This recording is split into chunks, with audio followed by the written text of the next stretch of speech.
Wiriwe neza. Baho neza. Yesu nashima. Sahimbazwe. Biragenda ariko. Turi amahoro turashima Imana. Yego.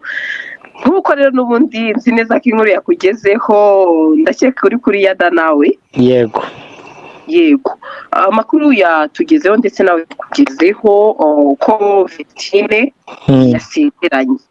Mu kanya gato nibwo nembivuze kuri channel yanjye ya Gasaro mvuga ni mpamagaye umupapa bari kure mu minsi yashize, niyo makuru yangezeho ntago mbizi ari nayo mpamvu nifuje kuguhamagara.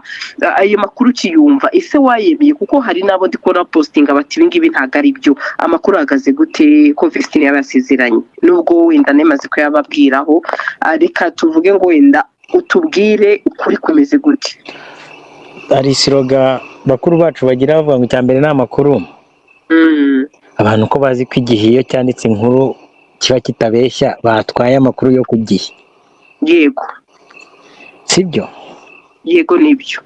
Donc hari ibitangazamakuru birimo iyo cyanditse inkuru aba ari ukuri. Yego.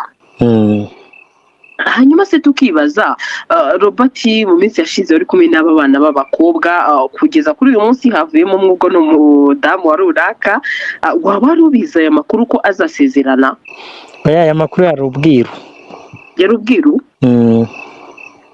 Ukabona byaratewe n'iki rero icyo gihe, ariko na n'uyu munsi aho amakuru ahari ari uko byari itegeko ryatanzwe n'abareberera inyungu z'uyu mwana w'umukobwa. Uyu munsi ni umudamu muri muzika aho gufata ifoto bitari byemewe. Wabonye nabyo byatewe n'iki kandi ari ibyishimo, ari ibihe byiza, ndetse akaba afite abakunzi benshi cyane. No kugira ngo abantu atayivugaho, urabona byatewe n'iki nkawe ubazi? Gufata ifoto byari byemewe, ahubwo hari abo bitemewe. Sibyo? Yego. Abantu badukurikiye bamenye ko iri tsinda ni izina rikomeye mu muziki uramya Imana unahimbaza.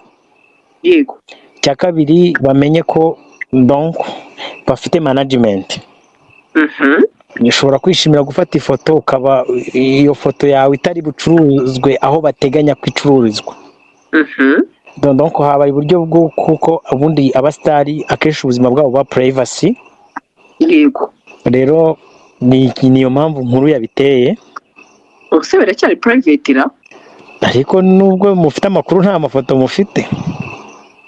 Buriya se igicuruza ni ifoto n'ubundi Vestine ko bamuzi, cyangwa se icyambere ni amakuru?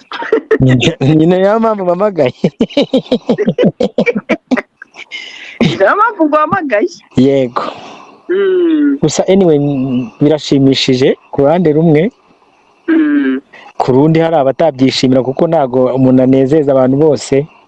Yego. Ariko ni inkuru nziza. Harabunye bati ariko si umwana kagiye kare wa mugani, bigaragare ko wa mugani hari abatavuga rumwe kuri iyi nkuru. Ahubwo tukibaza kare nakaye. Nesa kare yo mu Rwanda ni ingahe? Si 21 cyangwa na 18 bitewe n'impamvu? Oya ni 21. Ntago itegeko rirasohoka ryemereye 18 bitewe n'impamvu. Ariko byanze bikunze ntago mu murenge bakwemera kumusezeranya atayujuje burara yujuje. Yego. Rero ntago ari kare. Yego. Kandi ikindi usibye umenya ko uyu mwana avuka mu majyaruguru. Ako kana ahubwo Dushaka tukiri bato. Ushaka mukiri bato umuryango? Yego. Hanyuma se Robert, umukunzi we rero ni umusore wo muri Burkina Faso. Yego. Ubwo uyu munsi ni umugabo, turi kwita umusore wo muri Burkina Faso. Yitwa Idrissa. Wabibonye he? Akoze ko nkwa amakuru watwaye ayo. Yitwa Idrissa no munya Burkina Faso. Yego. Nawe ni umukozi w'Imana nk'aba bana, ndumufite cyane. Urumva rega abana barasenga. Yego barasenga pe. Barasenga kandi bazi uko Imana ivuga. Cyangwa se ugasanga n'uyu musore wenda atari muri media, nibyo nkeka, akaba atakishimira wa mugani ko yahita ajya mu bitangazamakuru cyane. Ariko donc ni nabyo byiza muri management yo kurinda amazina y'abantu. Mu Rwanda niho nabonye abasitari bamwe bamenyekana ariko ugasanga kugarida amazina yabo biragoye. Rero nk'iri tsinda urabizi ko bafite management. Yego.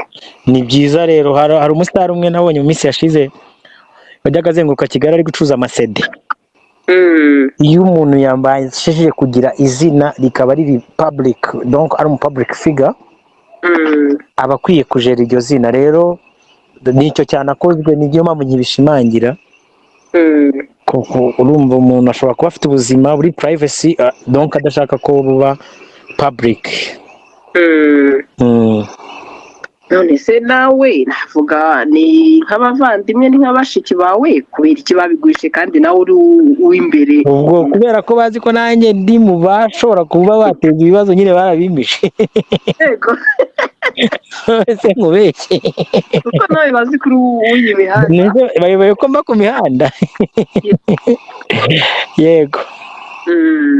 Ukibona se noneho n'abari mwari kumwe vuba, ukibibona nta tubwiza ukuri, bishe gute rero? Njye byashimishije, ni ukuri pe, burari n'ukuntu abantu basenga nyine Imana ikabaha amakuru, cyanshimishije kuri kote yanjye, nishimye. Gusa wenda nk'abanyamuziki bishobora kuzazamo agakese nyine, urumva bitewe na situation de vie umuntu yabaye yagize inshingano. Yego. Nicyo kibazo dufite mu matsinda avuka mu Rwanda mu muziki, yaba muri secular no muri gospel. Kugenda hazamo imbogamizi, ariko wenda nasaba nka Murinda Habi kuzagerageza kubijera, nubwo kandi bishobora kuzashoboka bagakomeza bagakora itsinda. Nyine urumva ntibyaba nkaho umuntu akiri umukobwa urumva hazamo ejo umuntu yabyaye yagiye mu zindi nshingano, ariko n'ubundi Imana izabibashoboza, bakomeze bakorera Imana, n'ubundi n'abafite abana barayikorera. Ndabona amakuru angezeho ko uyu mugabo wa Vestine yitwa Idrissa Ouedraogo. Yego. Niba ndisomye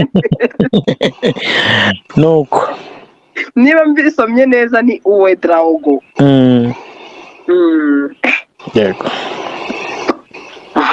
Ntabwo byoroshye, ariko hari abandi ndi kubona babigize urwenya bati ariko si uyu mwana yarigaga, ati uyu mwana ase bafite ikihe kibazo kuba umubyeyi agiye gushyingira ni ikibazo ngo yagiye mu rukundo ryari ngo none ngahise ngashaka ngo ubu koko yarigaga kandi ese atiga ntiyatsinze? none se baramwigiraga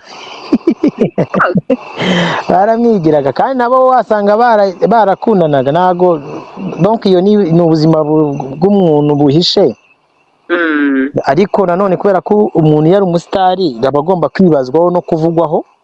Yego. Buri wese agomba kugira uruhande yibazaho, avuga hari ushobora kuvuga ngo arabangutse, aratinze, urumva. Ariko akenshi aba bantu donc bari mu buryo bw'ubumana cyangwa se ba bantu basenga in deep, sibyo? Kuko umuryango wa Vestina basenga pe, ndawuhamiriza, sibyo? Sero mama we na papa we, sibyo? Akenshi baba bafite amakuru. Ikindi buriya abantu ari ikintu batarahishurirwa. Yego. Buriya akenshi iyo umuntu agiye kurambagiza, arambagiza umuco, akarambagiza n'umubyeyi. Uyu ni umuryango ushyingira. Suzi ko mu minsi yashize twashyingiye na mukuru we? Ndabizi. Amakuru angezeho ngo ni uko uyu musore afite imyaka 42, umugabo wa Vestine y'amavuko, nibyo? Aho ntacyo nangaje, iyo ni inkuru y'inyarwanda. Yego pe. Izo ajyashuru bandashaka kuvuga bati ni wewe wabizanye, mbabarire ni inyarwanda reka nyikotinge. Ariko ubwo wenda uko byagenda kose urabizi. Ubu ngubu abantu badukurikiye turi muri breaking news, sibyo? Turaje mu minsi mike tugire none tubona amakuru arambuye. Ubwo rero hari igihe umuntu yirinda gutangaza inkuru nini bitewe n'impamvu za privacy life, kandi nkoresha iryo jambo. Ngo Vestine afite imyaka 22 y'amavuko. Idrissa Ouedraogo usanzwe abitsi afite imyaka 42 y'amavuko. Nta kintu gitwaye muri mariage rwose, sibyo? ntabwo mbizi ntabwo muzi mbisomye reka ni inkuru dukesha inyarwanda.com reporting inyarwanda yego